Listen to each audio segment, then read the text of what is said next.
I'm Ariana with Pressure of Eyes. How are you? Great, thanks. How you doing? Pretty good. So season two starts off with like a few years time jump. Why the time jump? Those, them damn kids keep growing, you know, and but outside of like really wanting it to be visually authentic, I really just wanted to get into the urgency that youth feel at the age of 17, 18, that senior year of high school, and what it means to navigate your way to adulthood. Yes, it's funny though when we see some flashbacks to season one. I'm Right. like, they look like infants, and it was only a couple Exactly. years ago. Right. Yeah. Yeah. It was very fun, and they have mustaches now and deep voices. So yeah, and but also like in the basketball, like we grew the basketball up. Like it's just so much more physical now, and so it was really fun to take these characters and just grow them up a bit. Yes, and this season it isn't about youth basketball and kind of that world. They're in the prep school and high school basketball, and the prep school is very white, and most of them aren't white. Why did you decide to kind of take them in kind of this fish out of water setting and see how they react to that? I think there were just a couple of points of inspiration. Kevin Durant went to a prep school.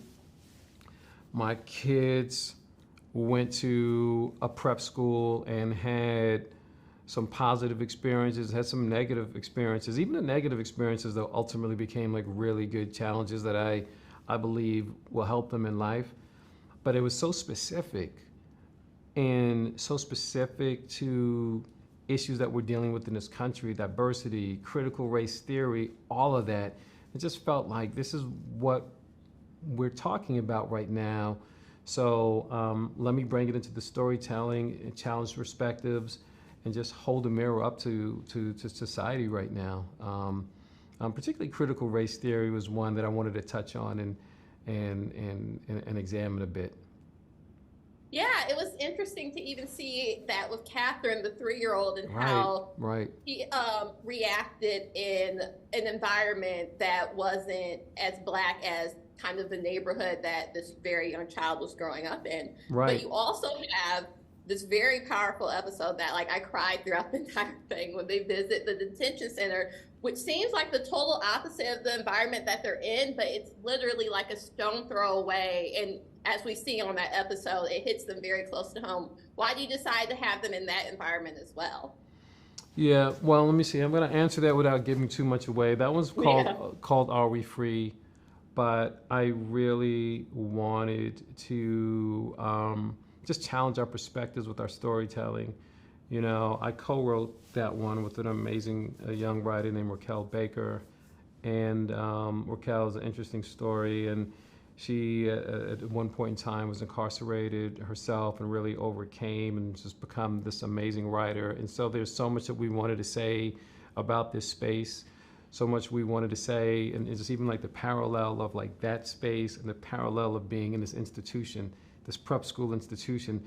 Like you wouldn't think there were parallels, but there are, And so it also just gave us an opportunity to present basketball in a different way as well. So it was just a lot of reasons why I wanted to do that. But thank you for watching that, and I do think that is important. I think one of the things that we do really great in the show is we have a lot of fun with the basketball, but we also have a lot of fun challenging perspectives.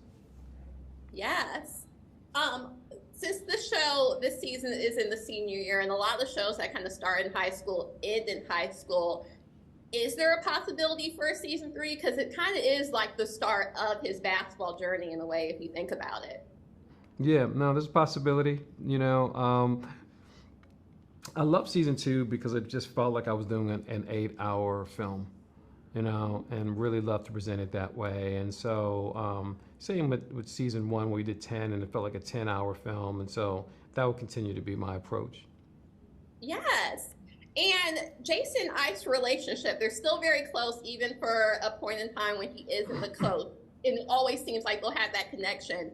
But it's even kind of commented that their closeness is kind of detrimental for other people. Do you think it's a healthy relationship? Do you think it needs to evolve? Do you think it is what it is. What do you personally think, like on like the outside looking in, even though you kind of created this relationship? I mean, I think that O'Shea Jackson Jr. does a great job playing Ike, and I love the fact that he's flawed. I love the fact that he wants to protect Jace, and just the same thing that you find as a parent. Like, how do you protect and guide and get out of the way? And so seeing him go through that sort of balancing act as Jace is trying to become a man is great, and so there are definitely some positives and negatives that were really fun to explore. Yes. Awesome. Well, thank you so much for taking the time to talk to me. I can't wait to talk to you about this and future projects. I really appreciate it. Thanks a lot.